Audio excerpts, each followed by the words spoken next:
Hello, friends, and welcome back to Stories About Entitled People.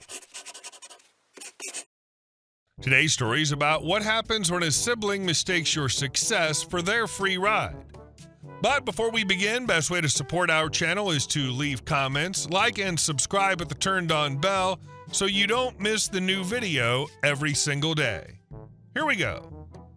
My sister said I owe her because I have more money now. I got a better paying job earlier this year. For the first time in years, I actually feel like I'm getting ahead. I worked hard, saved carefully, and now I can pay my bills without panicking every month. It feels amazing to finally have some stability. But apparently my sister sees my success as her personal ATM. She's always been the financially reckless one, maxed out credit cards, impulse purchases, no budget to speak of. But lately, she's turned it up a notch. Whenever we go out to eat or grab coffee, she'll glance at the bill and joke, "You're rich now, you got this," while sliding it toward me. At first, I laughed it off and paid, thinking she was just teasing. But last night, it crossed a line. We were sitting at dinner when she said, completely serious, "You know, you kind of owe me for sticking with you when you were broke." I just stared at her. "Wait, what?" "Yeah," she said, like it was the most obvious thing in the world. "I was there for you when you were struggling. You should take care of me now that you're doing well." I was floored. I didn't realize that being siblings came with a bill attached. Like I'm supposed to pay retroactive interest for her being supportive? I don't mind helping family when they genuinely need it. I've helped her in the past, but the entitlement and guilt tripping are making me want to disappear every time she texts me to hang out. Money shouldn't be a weapon you use to keep score in a relationship. I worked hard to get where I am, and I refuse to feel bad for finally being comfortable. If she can't respect that and just enjoy spending time together without expecting me to bankroll every meal, I might need to start saying no more often and maybe skipping a few dinners altogether. Because one thing's for sure, I didn't work this hard just to replace one kind of stress with another. Like somebody else said, separate checks every time.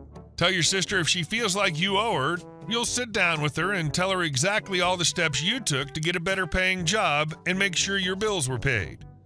Now, if she did stick with you and support you financially or something for a while and you feel that you could do some things for her, you set your limits and you do those things. And our second story. Clock out exactly at the end of my shift? Okay. Some quick context before I get into it. I work overnights at a very well-known gym franchise. I won't name it, but you've definitely heard of it. My regular shift is from 10 p.m. to 6 a.m., and technically there are supposed to be 2 people working overnight shifts together. That's the policy. That's how the shift is designed. But lately, not so much. For the last few weeks, I've basically been flying solo. My coworkers keep calling out or just not showing up, so I'm left by myself for the entire night. It's not great, especially since this gym is 24 hours and has a decent stream of members coming in even during the overnight shift. I can manage it, but here's where the problem really starts to kick in. The person scheduled to come in when I leave is a coworker I'll call Sam. Her shift starts at 6 a.m., same time mine ends. Now, Sam's nice enough, but she's almost never on time. I'm talking 10 to 15 minutes late minimum. And this isn't an occasional slip-up. This is every single day. So instead of clocking out and heading home like a normal person, I end up staying late just to make sure there's actually someone at the front desk. You know, doing the job we're both being paid to do. But here's the kicker. Because I've been staying late, my time cards have shown that I've been working past 6 a.m., which again is only because I'm covering for Sam, and also because I'm working alone at night makes it impossible to finish some of the tasks I'm supposed to complete before leaving. So I stay, get things done, and make sure there's no gap in coverage. My boss, however, not a fan. He pulls me aside one day and gets noticeably upset. He doesn't ask why I'm clocking out late. He just tells me I need to clock out at exactly 6 a.m., no exceptions. Made me feel like I was trying to milk the clock or something, which couldn't be further from the truth. I explained that I was only staying late because Sam's never on time and I can't just leave the place unattended. He didn't care. Told me I needed to follow my schedule to the minute. Fine. You want me out at 6? I'll be gone at 6. So that's exactly what I started doing. Now, instead of hanging around and waiting for Sam to stroll in, I grab my stuff, clock out, and leave, right on the dot. And wouldn't you know it, Sam still isn't showing up on time.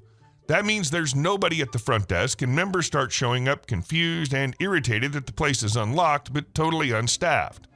Some even call the corporate office or just stand around awkwardly until someone decides to actually show up. The best part? My manager is now completely baffled and doesn't know what to do.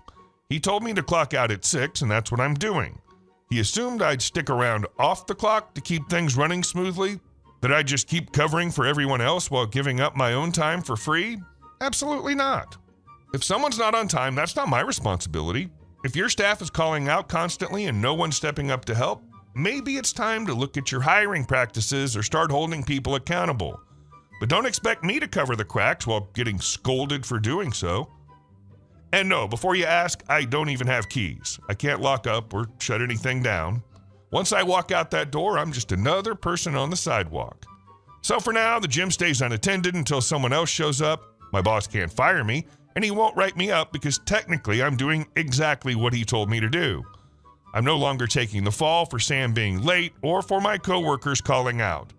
I'm not staying off the clock to save someone else's mess. And honestly, it's kind of satisfying watching him scramble to figure it out. And our next story.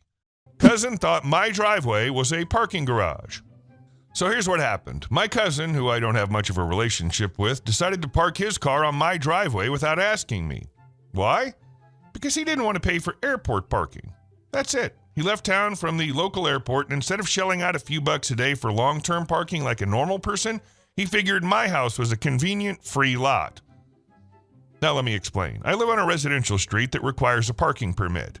Since he doesn't have one, he couldn't park on the street, which I get. But here's the thing. My driveway fits 4 cars. 4.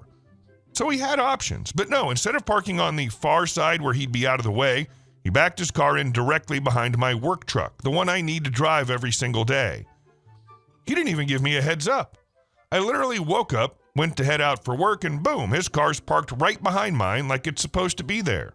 No text, no call, no knock on the door, just casually blocking me in as if I'm some kind of unpaid valet service.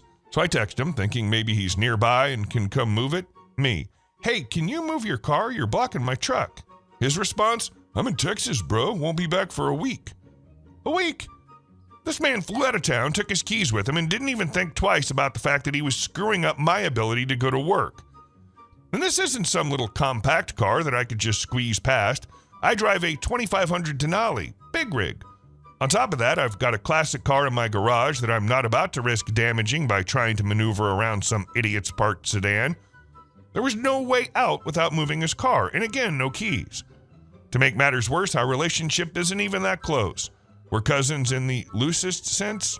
No real bond, no history of favors, no actual friendship, just a surface level, hey, what's up kind of thing at family gatherings. So this wasn't some mutual understanding or family agreement. This was full-on disrespect, plain and simple. I gave it a minute, thought about my options, then I called the local PD and had his car towed. Didn't hesitate, didn't second guess it. I told them it was an unauthorized vehicle blocking me in on my private property, and boom, tow truck came and took it, problem solved. And no, I'm not paying a dime. He can handle that bill himself. I haven't even told him yet. He'll find out when he gets back Thursday and wonders where his car is. Or when he calls the impound lot after realizing it's missing. Either way, that's not my problem. Update. So the moment finally came. I sent my cousin a message. Hey, you should call SMPD. They have your car. That's all I said. I didn't sugarcoat it. I didn't offer to help. I didn't apologize. Within 10 minutes, my phone lit up with calls. First it was him, then it was his sister, then his mom. Apparently, word spread quick.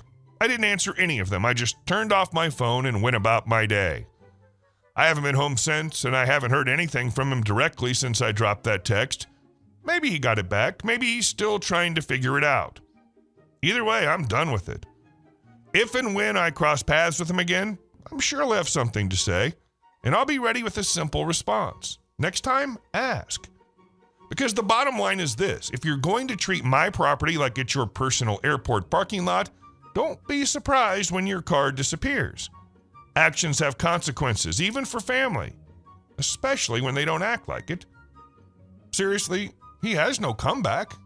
How did he expect you to work, run errands? He didn't ask permission. He didn't leave you any way of accessing your vehicle, so what does he expect? I bet he would have done the same thing. Not that you would be so entitled and rude to do it to him. And our last story. HOA threatening to put lien on my home for previous owner's unpaid dues. I bought my house in Tennessee this January. It's a nice little subdivision, maybe 50 homes total, quiet streets, no big drama.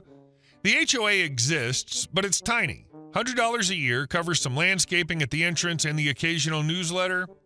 Fine, whatever. But a few weeks after I moved in, I got a letter from the HOA that made my jaw hit the floor. Dear homeowner, your account is past due in the amount of $486.50. Please remit payment immediately or risk collections action. If you believe this is an error, contact your title insurance company as it's their responsibility to clear any prior debts before closing. Excuse me? I just moved in. $486 for an HOA fee that's $100 a year?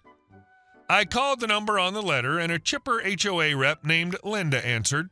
Hi, I'm calling about this past due notice, I said. I just bought this house in January. I'm happy to pay for January through April, but I don't owe anything from before that. Well, Linda said in a tone that screamed fake sweetness, those fees are attached to the property, not the owner. So yes, you do owe them. Your title insurance should cover this. You'll need to file a claim with them, and in the meantime, we expect payment. I asked for a breakdown. Turns out the previous owner hadn't paid HOA fees for 2 years. The grand total, $486. That's between you and your title company, Linda said bluntly. But if you don't pay by next month, we'll assess a late fee and lien the property if necessary. I was fuming. I hadn't even had time to change my driver's license address, and they were threatening to put a lien on my brand new home. So I called the title company. To their credit, they admitted immediately that they missed the delinquent HOA fees during the title search. We'll cut a check to the HOA this week, the agent promised. I gave it a few days, then called the HOA again. Nope, Linda said, we haven't received anything. I called the title company back. Oh, sorry, the agent said. I've just been swamped lately. I meant to call them. That's when I decided to stop being polite. I started keeping records, every phone call, every email, every voicemail. I kept asking the title company for updates and documenting every time they missed a promise. And every time Linda called back, I calmly reminded her that the title company had already accepted responsibility. Then I found out something interesting. In my closing documents, the HOA had signed a statement verifying the account was current as of my purchase date. In other words, they'd already confirmed in writing that I didn't owe them anything when I bought the house. I took that little nugget to my lawyer. He smiled like a kid on Christmas morning. Here's what we do, he said. We send them a letter demanding they cease collection efforts immediately. If they don't, we file a complaint with the Tennessee Attorney General's Consumer Protection Division. That puts them under state investigation. And trust me, they don't want that. So we did exactly that. 2 days later, Linda called me. Gone was the fake sweetness. Hi, she said curtly. We received your attorney's letter. The board has decided to drop the balance on your account and mark it paid in full. That's good to hear, I said evenly. But I also need a letter confirming that you won't be pursuing a lien or reporting anything negative to credit bureaus. Silence. Then a clipped, fine. We'll send it by the end of the day.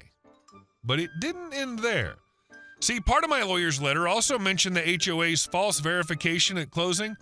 Apparently, that caught the attention of the state. A month later, a notice went out to every homeowner in the subdivision that the HOA board was under audit for improper collection practices and filing incorrect statements with closing documents. 3 board members resigned, the HOA was forced to refund several other homeowners who'd been overcharged, and the board had to pay a $10,000 fine for violating state law. I got my letter confirming my balance was clear, along with an apology, the most grudging, passive-aggressive apology I've ever read, and a promise that the HOA would review internal processes to ensure this does not occur again. The next time I saw Linda at the community park, she wouldn't even make eye contact. And the cherry on top, my HOA dues for the next 2 years were credited to my account as a gesture of goodwill.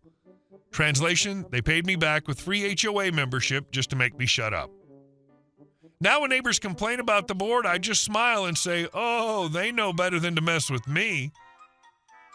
This is a great example of how standing your ground can make an entire HOA regret messing with you. They tried to intimidate you with liens and late fees, assuming you'd just cave and pay for someone else's debt. And you not only refused, you went full paper trail mode and lawyered up. Hey guys, thank you all for watching the video. I'll see you in the next one.